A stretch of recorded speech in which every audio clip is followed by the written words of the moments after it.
Mesdames et messieurs, bonsoir. Bienvenue à votre émission Sur la Brèche. Sur la Brèche ce soir, le professeur Augustin Loada, professeur titulaire de droit public et de sciences politiques, mais également président du mouvement patriotique pour le salut MPS. Bonsoir professeur. Bonsoir. Et merci pour votre disponibilité. Professeur, vous avez fait votre école primaire et votre secondaire en Côte d'Ivoire, où vous obtenez en 1985 votre baccalauréat série A4, un bac littéraire.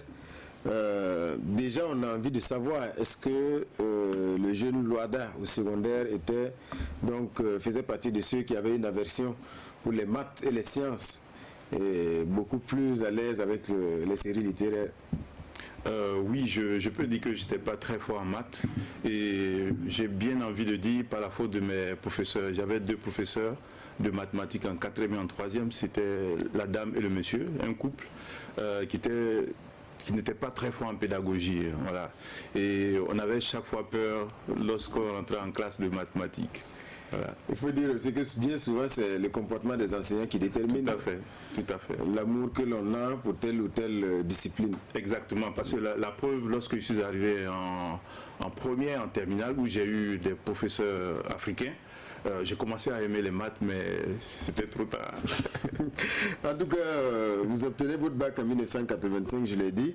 Et ensuite, après ce bac, vous êtes orienté à l'école supérieure de droit de l'université de Ouagadougou.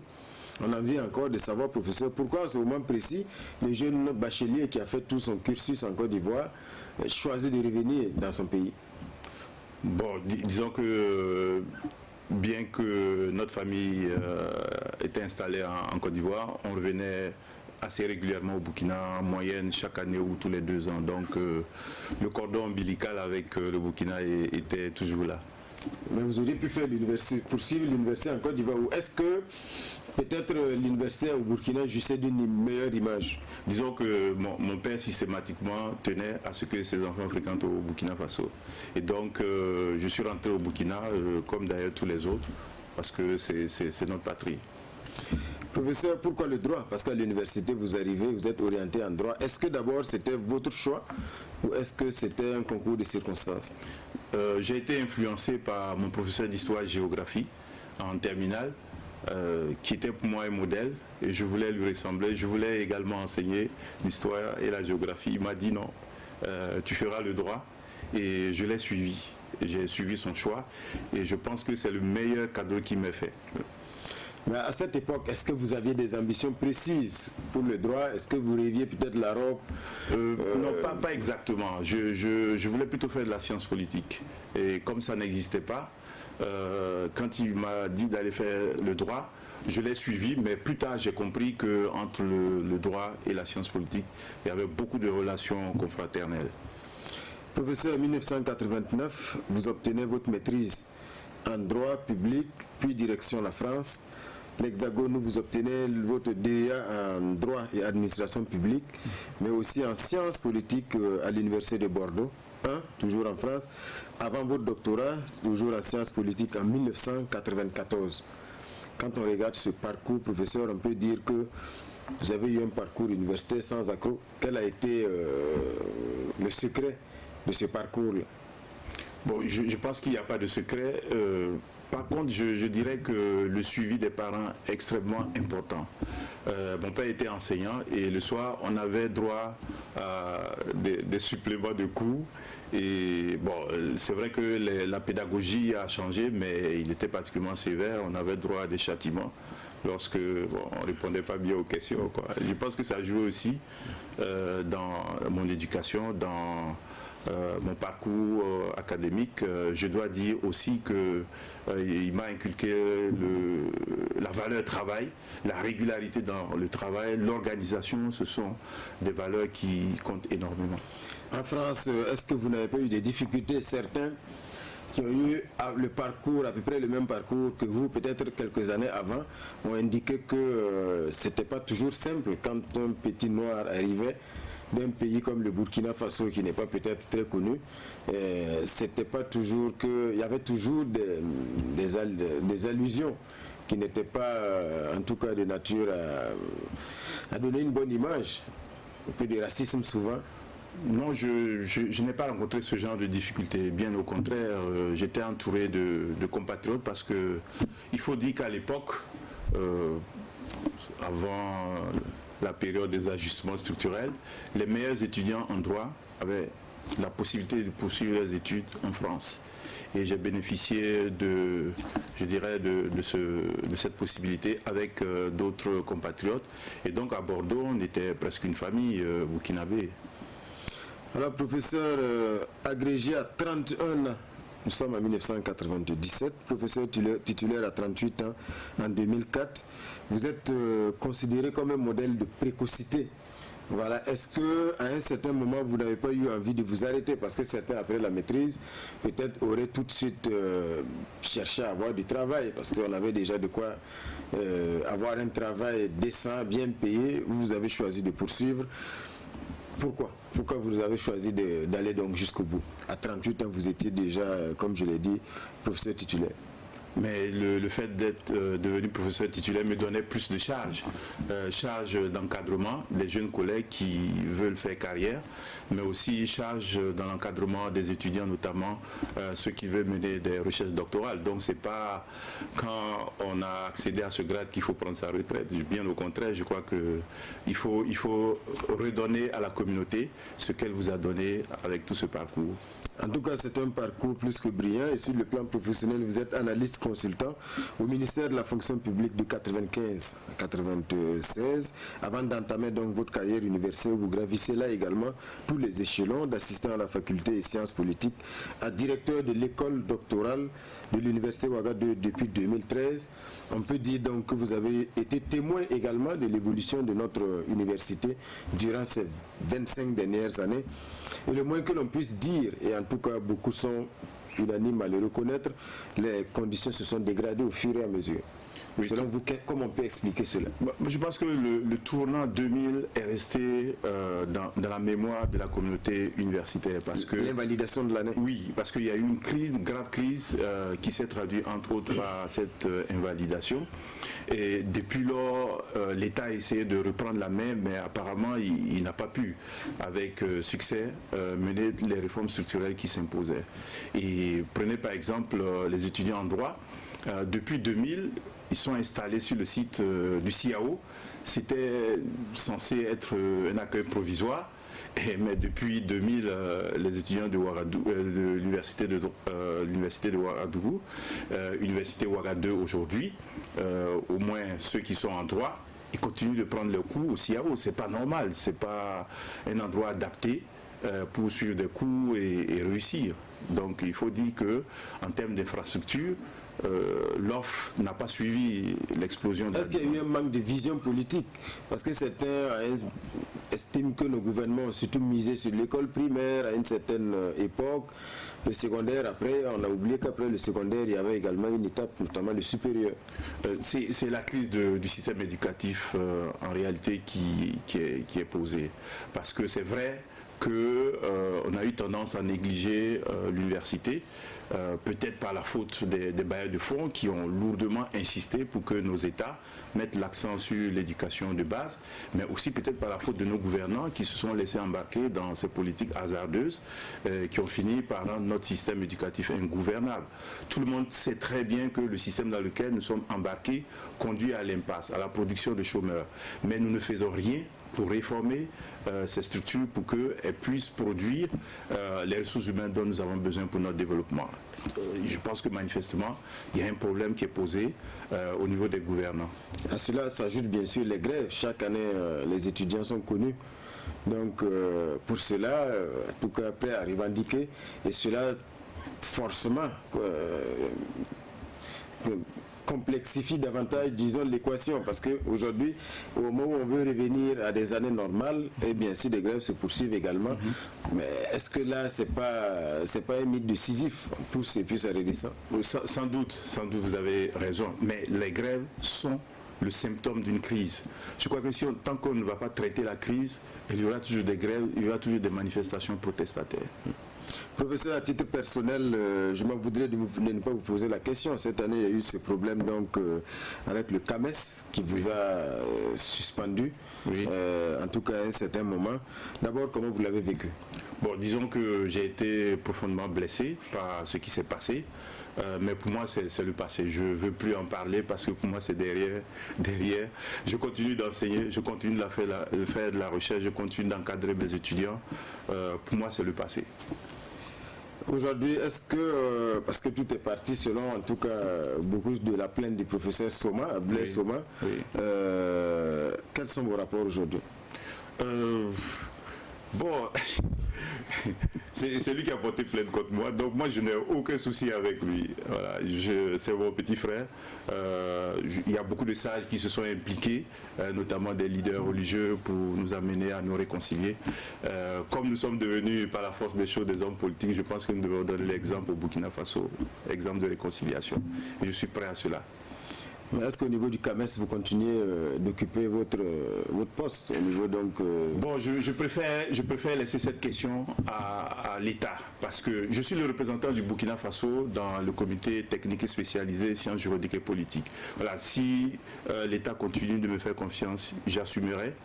Si l'État estime qu'il faut passer à autre chose, là également je suis prêt. Et en tout cas, j'ai dit au ministre ma disponibilité à suivre toute recommandation qu'il me ferait.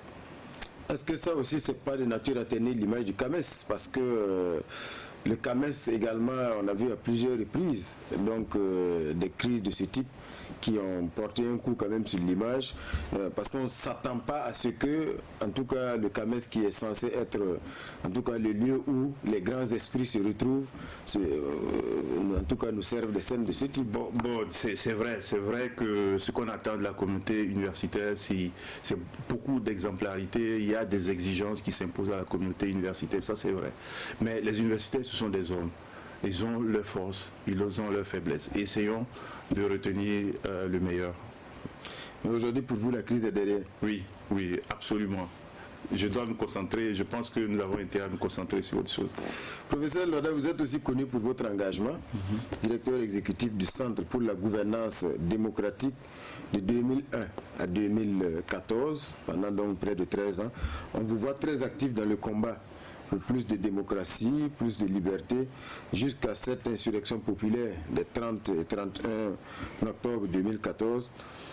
D'abord, quel était le fondement de cet engagement? Vous étiez un professeur titulaire à l'université, bien payé, et puis vous auriez pu rester tranquille dans vos salles avec vos étudiants. Voilà, qu'est-ce qui vous a poussé? Quel est le fondement de cet engagement? En tout cas, moi, je ne peux pas rester tranquille. C'est-à-dire que je trouve anormal qu'on puisse rester tranquille lorsqu'on vit dans une société comme celle du Burkina Faso, où il y a très peu de personnes qui ont les chances que nous avons d'aller à l'école, de pouvoir nous soigner sans difficulté majeure, etc.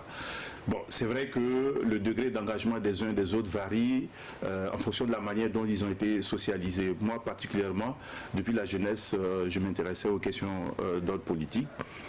Mais ce que beaucoup ignorent, c'est que cet engagement aussi, il se manifestait déjà dès l'université. Moi, je me rappelle très bien qu'avec certains camarades, je pense notamment à Koulibaly Siaka, que vous connaissez très bien, on était dans une cellule où on suivait les cours, comme beaucoup de jeunes de notre époque. On avait plus d'ouverture sur le monde. Donc il y avait cet engagement peut-être qui a été émoussé avec la fin de la Révolution, mais par la suite, j'ai essayé de subsumer et d'exprimer cet engagement dans la société civile. Après avoir essayé sans succès un engagement partisan. Mais vous n'avez jamais eu de crainte, parce qu'on était quand même à une période où on ne tolérait pas forcément les voix discordantes, peut-être comme aujourd'hui. Oui, je me rappelle très bien que lorsque j'avais préparé mon mémoire de maîtrise, c'était sur la reconnaissance des gouvernements issus des coups d'État militaires. Et il y a une dame qui a refusé de saisir mon mémoire parce que quand elle a vu le mot coup d'État militaire, elle a eu peur, quoi. Donc ça montre, et ça c'était en 1988, ça montre quand même les progrès que nous avons fait dans notre société. Le lendemain de la rectification. Exactement, une rectification très sanglante. Professeur, 30-31 octobre 2014, je l'ai dit, c'était donc un peu dit l'aboutissement de toutes ces luttes avec l'insurrection populaire. D'abord, comment vous avez vécu cet épisode de notre histoire à titre personnel? Bon, disons avec beaucoup d'étonnement, beaucoup de surprise, parce que le régime du président Blaise Compaoré était présenté comme l'un des plus stables, sinon le plus stable dans la sous-région. Et voilà, les manifestants sortent pour demander le retrait d'un projet de modification de la Constitution et le régime s'effondre.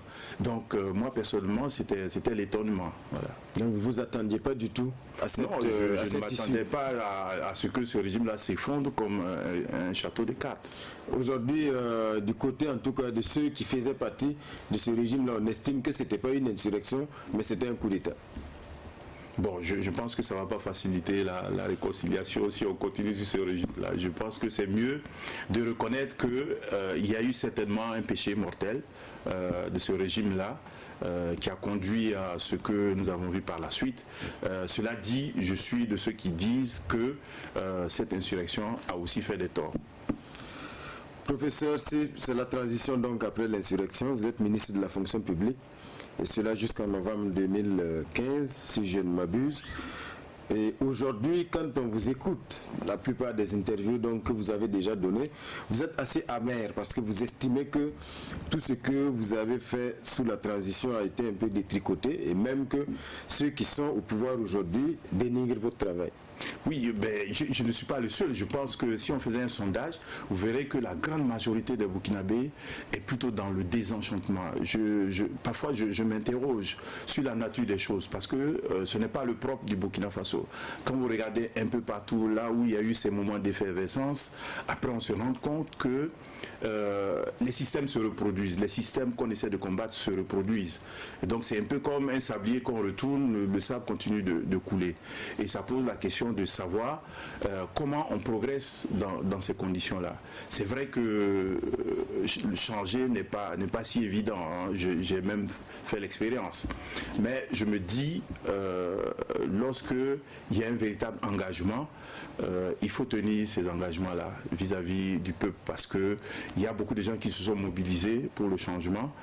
Si on ne fait pas un effort pour satisfaire ces attentes-là, ce qu'on risque d'avoir, c'est un désenchantement, une démobilisation et même une départicipation. On va certainement en parler, mais je ne vois pas comment on peut remobiliser les citoyens. Mais pour vous, est-ce que le bilan de la transition est rose aujourd'hui? Est-ce qu'on peut dire que tout était rose sous la transition?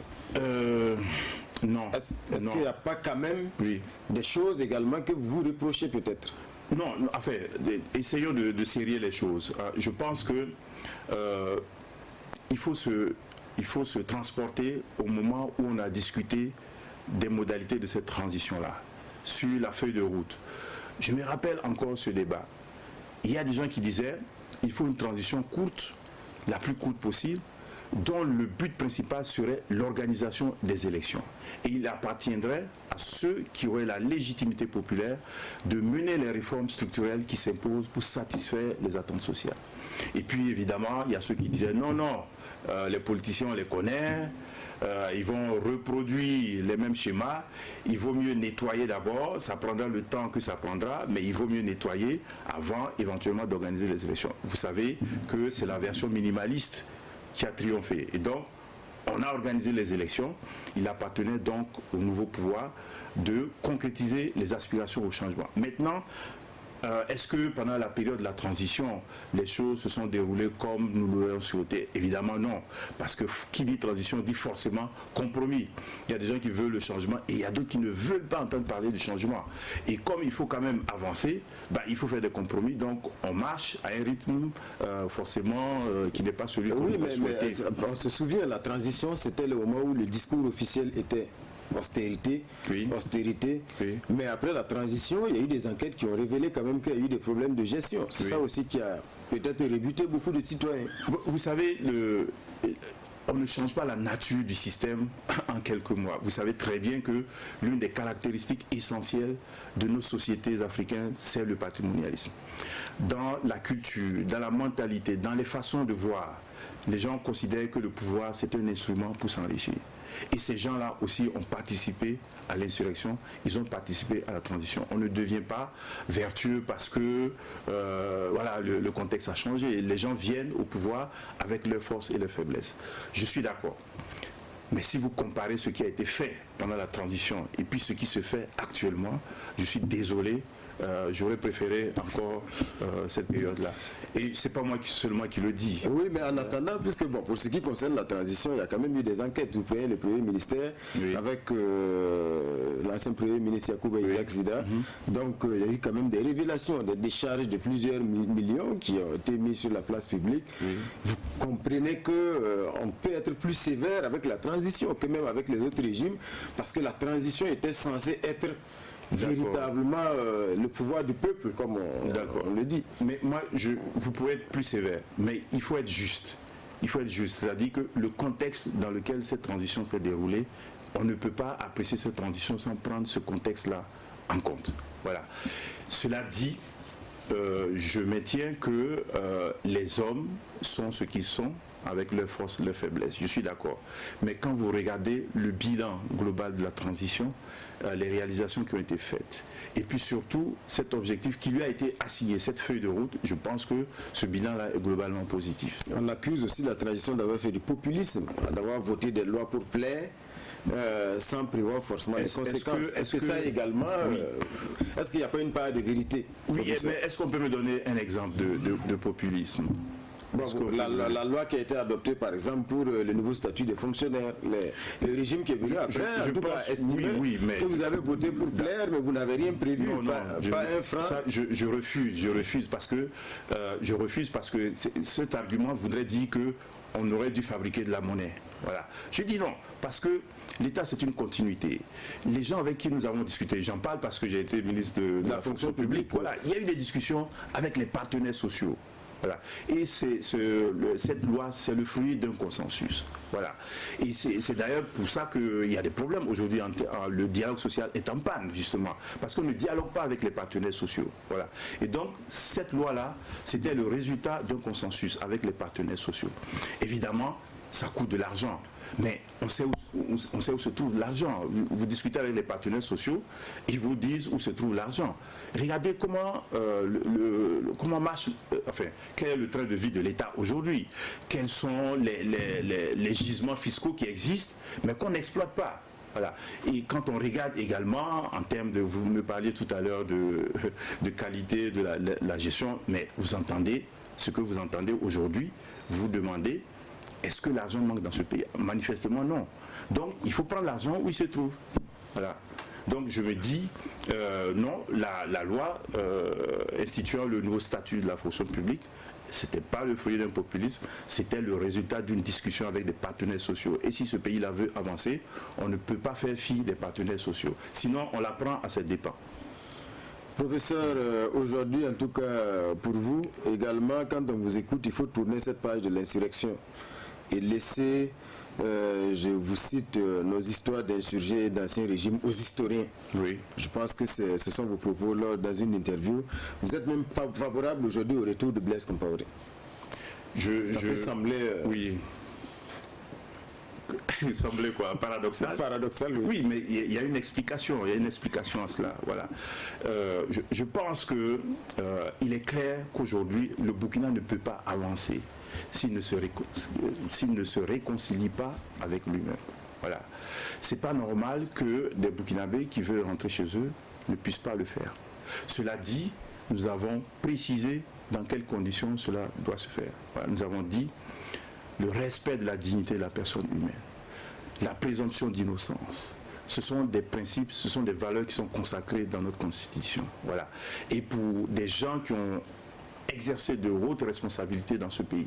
C'est vrai. Est-ce qu'il faut passer la justice par perte et profit? Non, justement. Non, justement. C'est ce que je suis en train d'expliquer. Je l'ai dit, ces gens-là, s'ils ont des comptes à rendre, ben, ils doivent rendre des comptes. Mais ils ne pourront rendre compte que s'ils ont l'assurance que leurs droits aussi seront respectés. Et cela, pour moi, c'est une balance. Aujourd'hui, voilà. On dit que la justice au Burkina est libre. En tout cas, le pouvoir judiciaire, en tout cas dans les textes aujourd'hui, jouit de cette liberté. Voilà, le pouvoir judiciaire est libre, mais je vais vous donner un exemple qui montre que il faut relativiser. Je prends le cas de notre président d'honneur, Yacouba Isaac Zida. Voilà.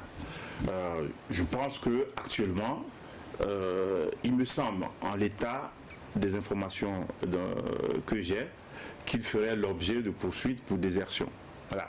Qui a ordonné ces poursuites? C'est bien le pouvoir exécutif, le ministre de la Défense, et je dirais même le président du FASO. Et donc, oui, je veux bien qu'on me dise que la justice est indépendante, mais on sait aussi que le cordon ombilical avec le pouvoir exécutif n'est pas du tout coupé. Mais une chose est d'enclencher une poursuite, mais celui qui va juger et qui va trancher, c'est pas le ministre de la Défense. Oui, mais... Vous pouvez retourner ça comme... Oui, je veux bien, mais dans le cas que je donne, manifestement, c'est comme s'il avait commis un crime de lèse-majesté, parce que qu'est-ce qui s'est passé? On lui dit de rentrer, il dit je préfère rester à côté de ma famille, d'autant plus que ma sécurité n'est pas assurée. On dit bon, ok, on vous poursuit pour désertion en temps de paix. Qu'est-ce que vous voulez que je dise si ce n'est pas un acharnement politique? Mais quand on écoute le pouvoir, les gens du pouvoir disent qu'on n'a jamais empêché quelqu'un de revenir. Oui, mais bon, rassurez-vous, pour le cas d'espèce, il va revenir en 2020. On vous le dira en temps opportun. Mais pour vous, aujourd'hui, c'est essentiel que tous ceux qui sont à l'extérieur rentrent.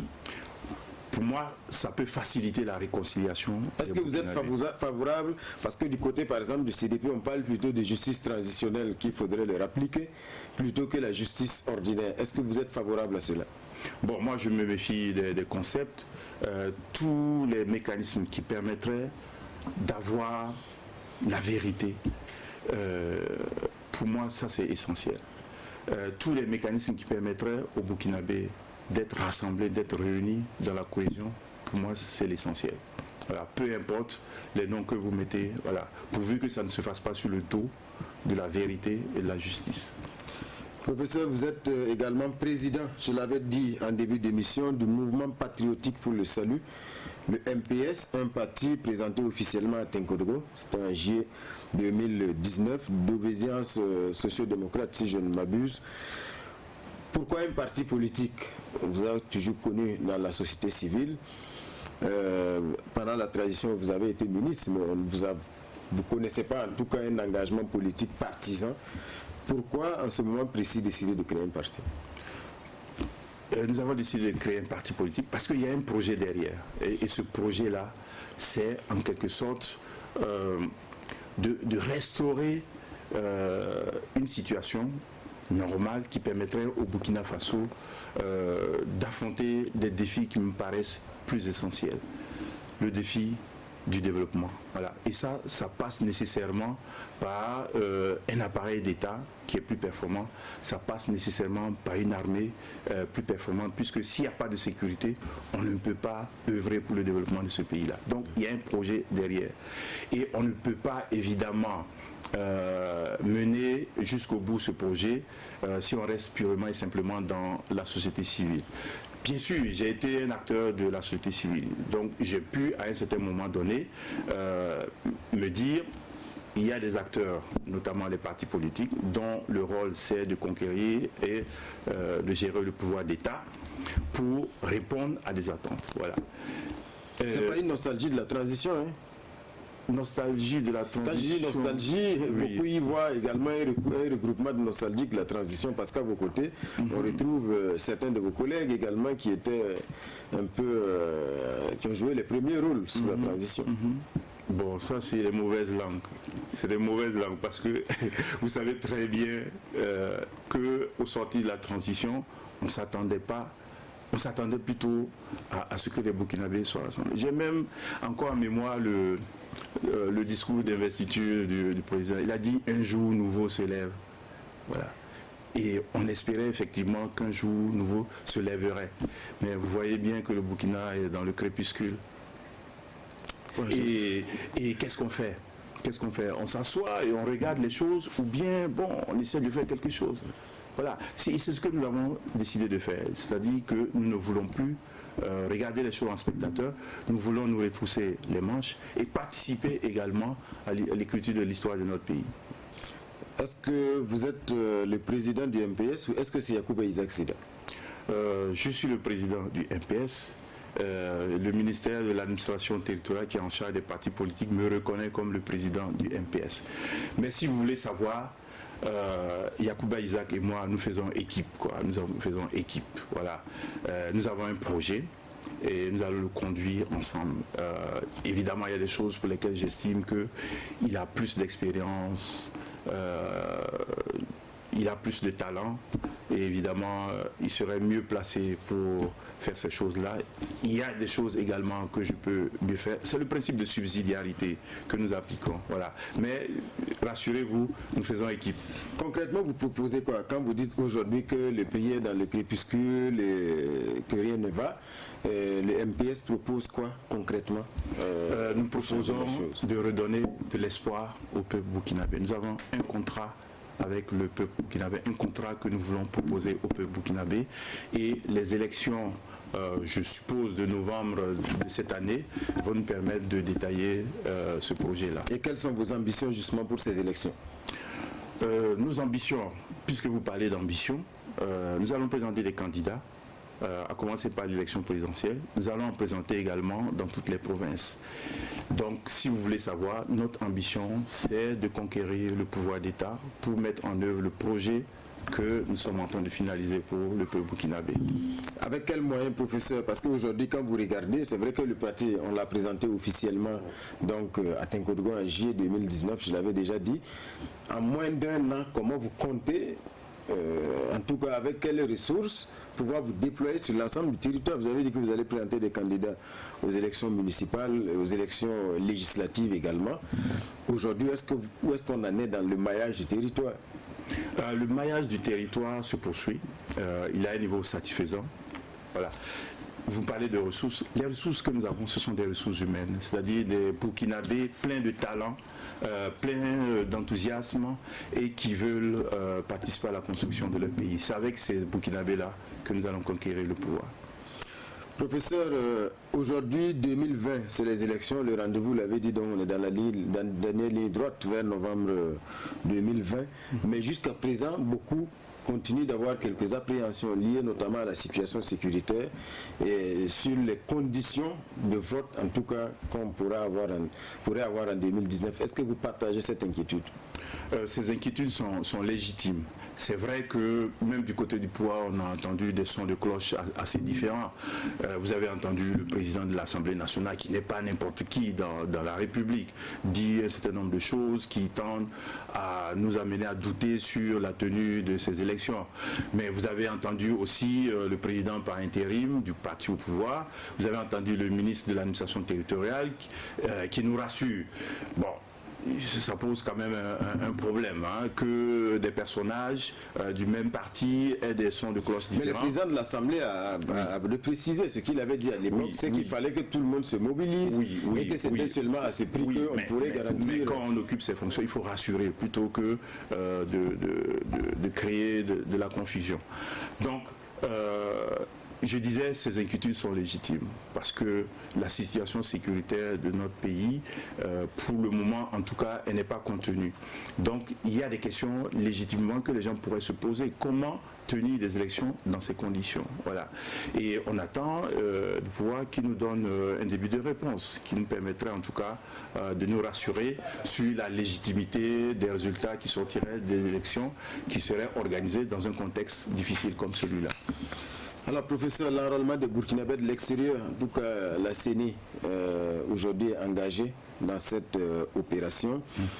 Le président de la commission électorale qui a organisé une conférence de presse au cours de laquelle donc, il a fait part de sa surprise, parce que jusqu'à présent, on n'avait qu'à une semaine de la fin, près d'environ 15 000, si je ne m'abuse, de personnes donc, qui étaient déjà enrôlées. Votre première réaction concernant ces chiffres s'attendait à près de 2 millions. Bon, moi je suis surpris que les gens soient surpris, hein, parce que quand vous regardez le comportement électoral, hein, je pense que ce qu'on doit expliquer, c'est pourquoi un homme normal se lèverait pour aller s'aligner, pour s'enrôler. C'est ça qu'il faut essayer de comprendre plutôt que d'essayer de comprendre la démarche inverse. C'est-à-dire qu'on est parti du principe que tous les 2 millions de Burkinabés sur lesquels on tablait sont intéressés, mais pas du tout. Il y a des gens qui ne s'intéressent pas du tout à la gestion des affaires publiques de leur pays. Et on n'a pas besoin de se transposer à l'extérieur, mais même à l'intérieur, ici, il y a des gens qui sont alphabétisés, qui sont instruits, qui ne s'intéressent pas du tout à la politique. Donc, pour moi, ça s'explique aussi. Voilà. D'abord, il faut savoir que la moitié des Burkinabés, presque la moitié des Burkinabés, vit en dessous du seuil de pauvreté. Et quand je dis vit en dessous du seuil de pauvreté, c'est $1 par jour, par adulte. $1, à peu près 500 francs CFA. Vous demandez à quelqu'un qui a $1 de mettre $5, donc pratiquement 2500, pour aller établir une pièce d'identité. Vraiment, il faut vraiment être très intéressé par la politique pour le faire. Donc, ne parlons pas de ceux qui sont dispersés sur le territoire national, qui doivent rallier un seul point de chute, qui doivent dépenser pour se déplacer. Et donc, quelque part, nous sommes en train de mettre en place dans notre pays un suffrage censitaire qui va exclure... suffrage censitaire, je précise que c'est réservé à ceux qui ont l'argent. Voilà, c'est-à-dire que pour voter, il faut payer. Il faut payer. Apparemment, pour voter dans ce pays, il faut avoir au moins 2500 francs. Alors que beaucoup de Burkinabés, presque la moitié, ne les ont pas. C'est un problème. Moi, ça me pose un problème que, sous Blaise Compaoré, la pièce d'identité coûte 500 francs et qu'aujourd'hui, après l'insurrection, ça coûte 2500. C'est pas normal. Voilà. Et donc, je dis, un État, c'est quand même une population. C'est un gouvernement, une population qui vit sur un territoire. Et si l'État ne se donne pas les moyens d'identifier sa propre population, ce n'est plus un État. Et donc, je pense que là, c'est une question de souveraineté. Si on veut avoir la maîtrise de notre population, je pense que l'État doit faire un effort pour prendre en charge, en tout cas rendre accessible l'identification de sa propre population. Sinon, on n'est plus dans un État. Mais professeur, revenons à cette question de l'enrôlement. Quand on regarde par exemple le cas de la Côte d'Ivoire, on a vu des meetings qui ont été organisés en Côte d'Ivoire par des partis politiques, oui. Le parti au pouvoir, on a vu le meeting de l'UPC, qui a traîné des foules, des meetings qui ont drainé des foules. Oui. Quand on regarde, on n'est même pas sûr que le chiffre qui est aujourd'hui celui de l'enrôlement en Côte d'Ivoire, c'est peut-être même pas la moitié d'un de ces meetings. Voilà, vous me donnez Est-ce que c'est pas là le problème aussi des partis politiques? Oui, je suis d'accord avec vous que les partis politiques ont un rôle de mobilisation. Ils ont un rôle d'éducation de leurs militants. Mais je dis, c'est aussi la responsabilité de l'État. Si vous prenez la CENI, je pense l'article 14 du Code électoral dit aussi que la CENI contribue à l'éducation citoyenne. Il y a un ministère aussi qui est chargé de la promotion citoyenne dans ce pays-là. Donc l'État a une responsabilité au même titre que les partis politiques, au même titre que les organisations de la société civile.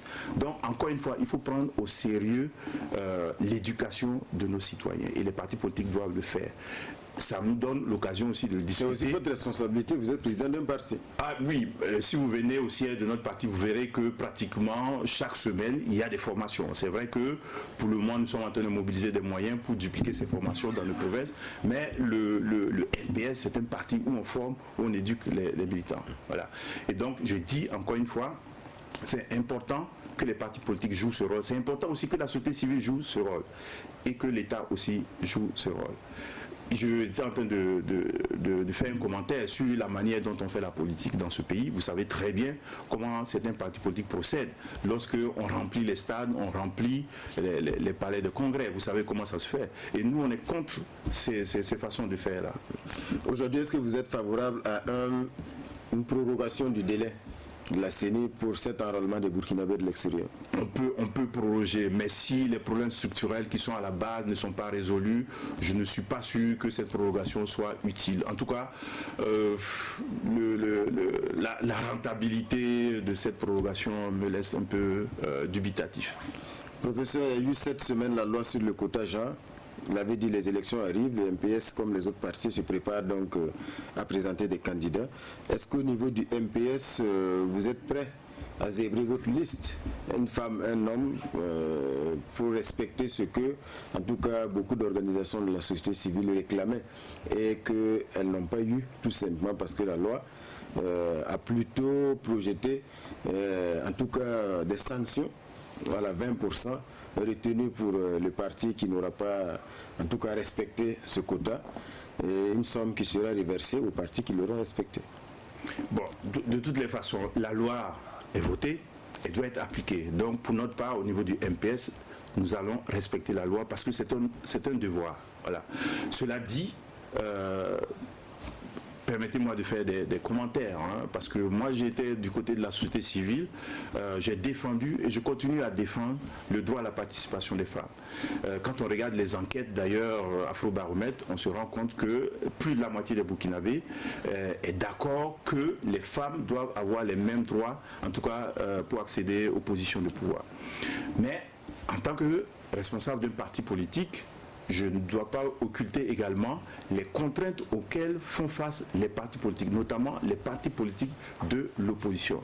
Vous savez très bien comment dans nos sociétés la politique est perçue, en tout cas très mal perçue. Moi-même, à titre individuel, lorsque j'ai annoncé à beaucoup de mes proches que je me lançais en politique, j'ai eu des cris d'orfraie.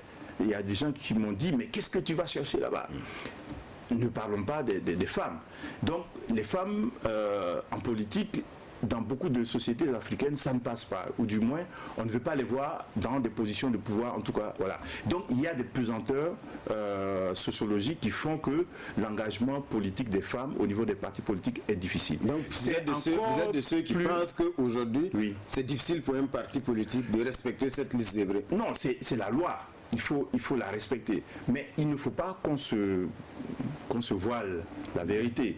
La vérité, c'est que beaucoup de partis politiques, notamment de l'opposition, parce que c'est de cela qu'il s'agit. C'est surtout les partis politiques de l'opposition. La majorité également est concernée par la loi. Mais vous savez, là-bas, on peut se battre pour les places. Mais chez nous, pour que les gens viennent dans l'opposition, c'est pas donné. Donc, ce sont des contraintes réelles auxquelles nous sommes confrontés. Nous essayons de recruter les femmes. C'est plus compliqué que de recruter les hommes. Voilà.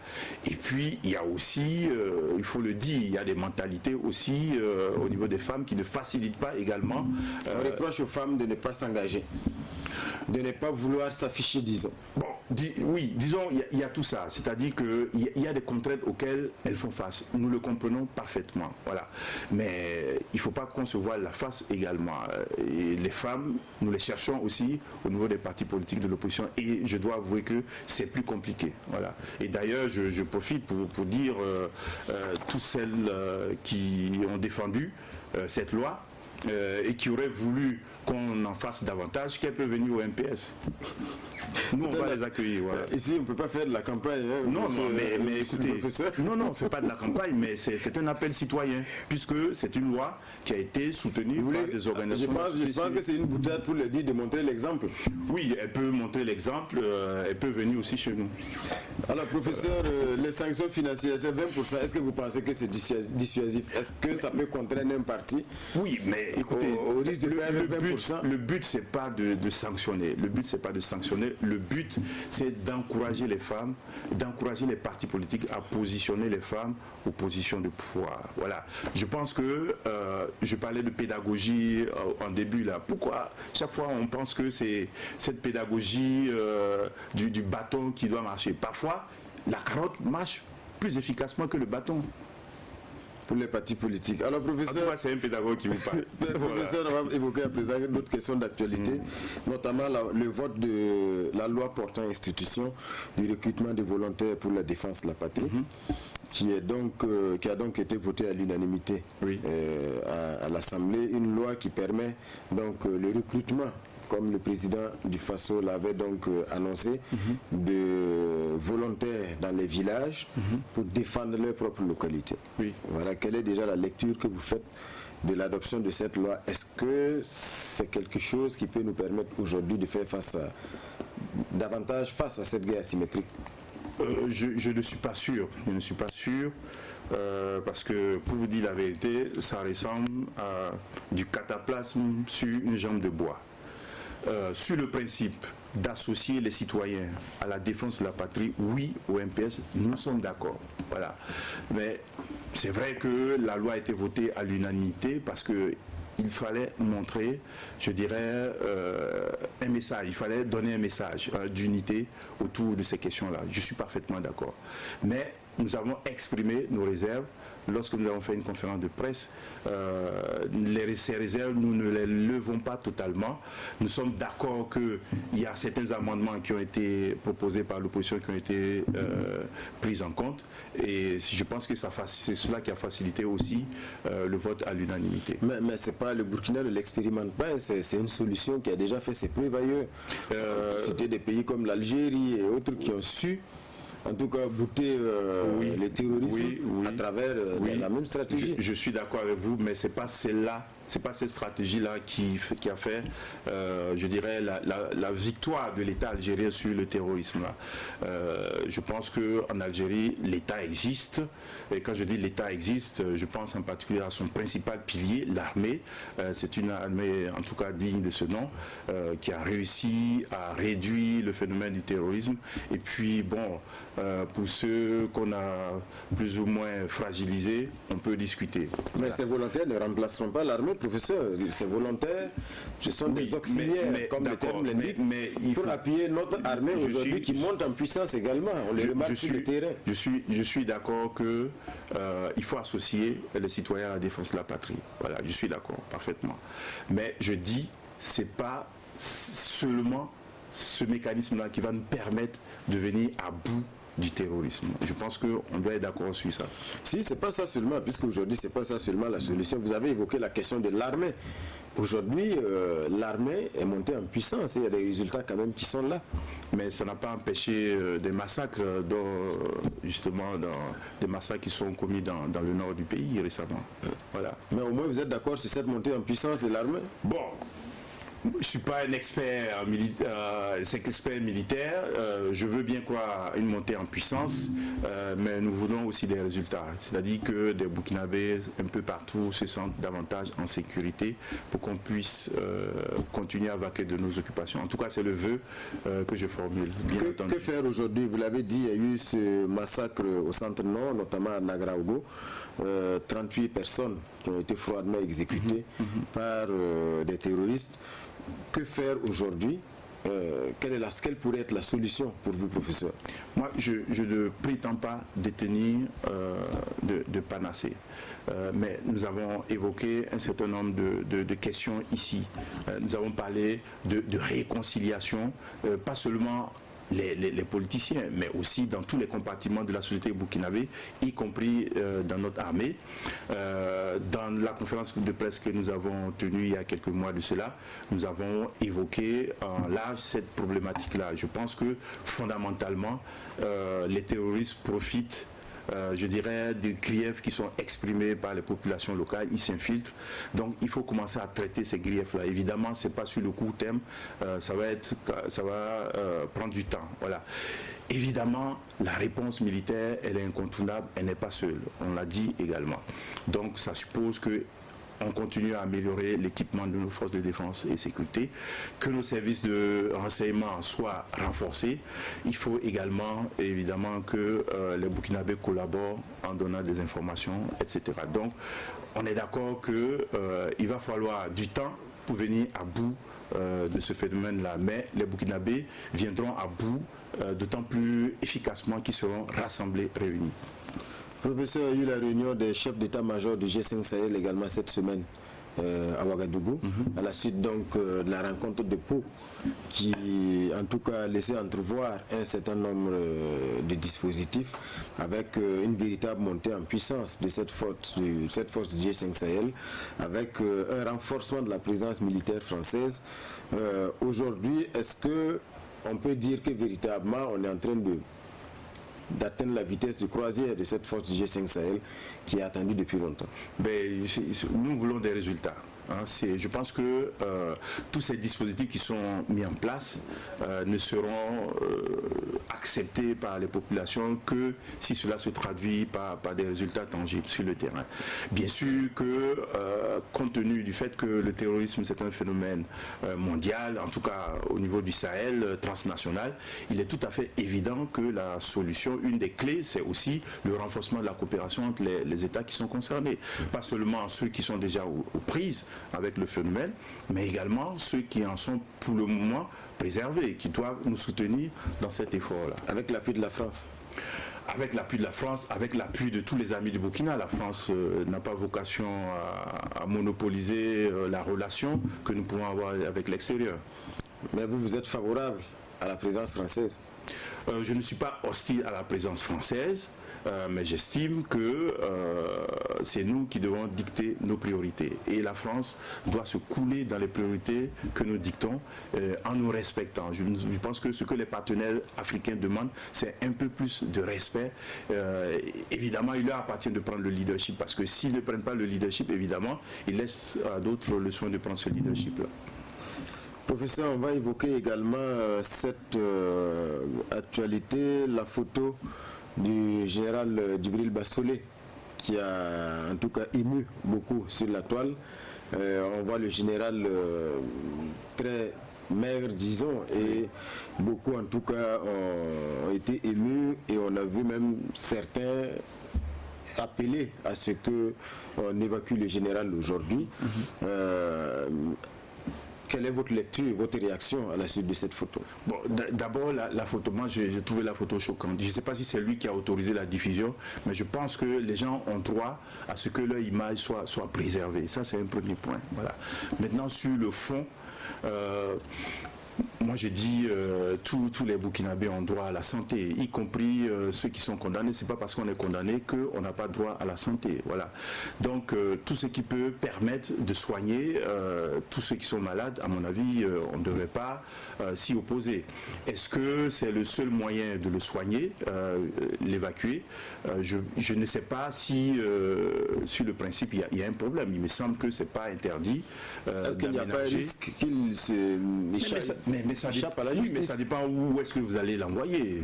J'imagine que s'il doit être évacué, il doit être évacué dans un état de droit. Pas dans un état voyou qui ne respecte pas les engagements. Donc s'il y a des précautions qui sont prises, il me semble que là, c'est pas là la question.